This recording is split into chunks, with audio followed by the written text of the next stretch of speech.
The third आई आध्यात्म की दुनिया की एक ऐसी पुस्तक जो कभी पाठकों को रोमांच से भर देता है तो कभी इसमें घटी घटना विषाद पैदा करती है। यह पुस्तक टी लोब्सांग रामपा की लिखी आत्मकथा है। पुस्तक सत्य घटना पर आधारित है। टी लोब्सांग रामपा एक तिब्बत के लामा थे। गुरुओं के आदेश ने उन्हें यह पुस्तक लिखने की प्रेरणा दी। उनकी इच्छा थी कि ध्यान के अनंत आयामों को जन साधारण तक पहुंचाया जाए। इस पुस्तक को लिखने में टी लोब्सांग रामपा ने अपना जीवन लगा दिया। यह पुस्तक अविस्मरणीय एवं अकल्पनीय घटनाओं से भरपूर है। पुस्तक की वास्तविक भाषा इंग्लिश में है, जिसका हिंदी अनुवाद डॉक्टर वेद प्रकाश गुप्ता द्वारा किया गया है। अलौकिक पुस्तक का हिंदी में अनुवाद कर जनसाधारण तक पहुंचाने के लिए हम हृदय से डॉक्टर गुप्ता जी का धन्यवाद करते हैं। तिब्बती लामा की ये आत्मकथा उनके अनुभवों का अद्वितीय लेखा जोखा है, जिसको सुनिश्चित करना अनिवार्य रूप से कठिन है। लोब्सांग रामपा ने दस्तावेजी साक्ष्य प्रस्तुत किए कि वह चुकिंग विश्वविद्यालय द्वारा चिकित्सीय उपाधि धारण करते हैं। उन दस्तावेजों में उनको ल्हासा के पोटाला लामा मठ के लामा के रूप में बताया गया है। उनके साथ व्यक्तिगत बातचीत में हमने पाया कि उनके पास असामान्य शक्तियां एवं उपलब्धियां हैं। उनके व्यक्तिगत जीवन के विषय में वे शांत प्रकृति के लगते हैं, जिसे समझना कभी कभी मुश्किल लगता है, परंतु हर व्यक्ति को अपने निजत्व का अधिकार है और लोब्सांग रामपा कुछ छिपाव बनाकर रखते हैं जो साम्यवादियों द्वारा कब्जा किए गए तिब्बत में उनके परिवार की सुरक्षा के लिए आवश्यक है। लेखक का प्राकथन। मैं एक तिब्बती हूँ, कुछ उन लोगों में से जो इस अनजान पश्चिमी विश्व में पहुंचे हैं। इस पुस्तक की संरचना और व्याकरण बहुत कुछ सुधार चाहती है, परंतु मैंने कभी औपचारिक रूप से अंग्रेजी भाषा नहीं पढ़ी। मेरी अंग्रेजी भाषा की पाठशाला जापानी बंदी शिविर था, जहां मैंने अमेरिकन अंग्रेज बीमार बंदी औरतों से भाषा को जितना अच्छा सीख सकता था सीखा। अंग्रेजी में लिखना, प्रयोग और सुधार के द्वारा सीखा। अब मेरे प्रिय देश पर, जैसे कि भविष्यवाणी की गई थी, साम्यवादी आक्रमकों द्वारा कब्जा लिया गया है। केवल इस कारण से मैं अपने वास्तविक नाम और अपने दोस्तों के नामों को छिपाया है। साम्यवादियों के विरुद्ध इतना सब करने के बाद मैं समझता हूँ कि यदि मेरी पहचान प्रकट हो गई तो साम्यवादी देशों में मेरे सभी मित्र परेशानी में पड़ जाएंगे।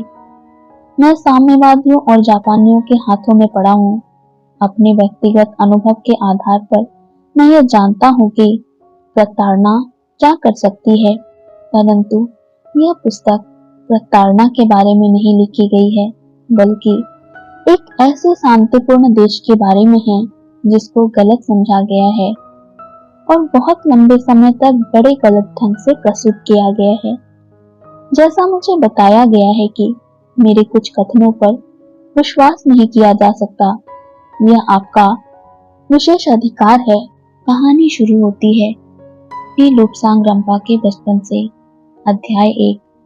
4 साल के बच्चे होते हुए भी तुम घोड़े पर नहीं बैठ सकते। तुम कभी आदमी नहीं बन पाओगे। तुम्हारे श्रेष्ठ पिता क्या कहेंगे? ऐसा कहते हुए बूढ़े तजू ने पोनी को पीछे से जोर से थाप मारी और उसके भाग्यहीन घुड़सवार को पीठ पर ठोका और गुस्से से धूल में थूका। पोटाला की स्वर्णिम छतें और गुंबद सुनहरी धूप में चमक रहे थे। नजदीक ही शर्क मंदिर की झील के नीले पानी में बतखों के तैरने के निशान लहर बने हुए थे। पथरीले रास्ते के साथ साथ बहुत दूर से धीमे धीमे चलने वाले याको जो ल्हासा से बाहर जा रहे थे के सवारों की ऊंची आवाजें और चीख सुनाई दे रही थी। पड़ोस में से छाती को दहला देने वाली बम बम की तुहरी की गहरी आवाजें आ रही थी, जो मैदान में भीड़ से अलग हटकर अभ्यासार्थी संगीतज्ञ लामा भिक्षुओं के द्वारा की जा रही थी। परंतु मेरे पास रोजाना घटने वाली ऐसी चीजों के लिए समय नहीं था। मेरा मुश्किल और गंभीर काम अनिच्छुक पौनी की पीठ के ऊपर सवार होना था। पौनी के दिमाग में कुछ और था। वह अपने सवार से घास चरने, धूल में लौटने तथा हवा में दुलत्ती झाड़ने के लिए स्वतंत्र होना चाहता था।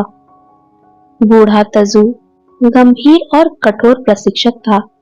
उसका पूरा जीवन कठोर रहा था और अब 4 साल के बच्चे के संरक्षक प्रशिक्षक के रूप में तनाव के समय में उसका धैर्य जवाब दे जाता था। खाम के दूसरे निवासियों में से उसे अन्यों के साथ उसके कद काठी और समर्थ के कारण इस काम के लिए चुना गया था। यह लगभग 7 फीट लंबा और चौड़े सीने वाला था। मांसल कंधे और उसके चौड़ेपन की प्रकृति को बढ़ा देते थे। पूर्वी तिब्बत में एक जिला है जहाँ के आदमी असामान्य रूप से लंबे और मजबूत होते हैं।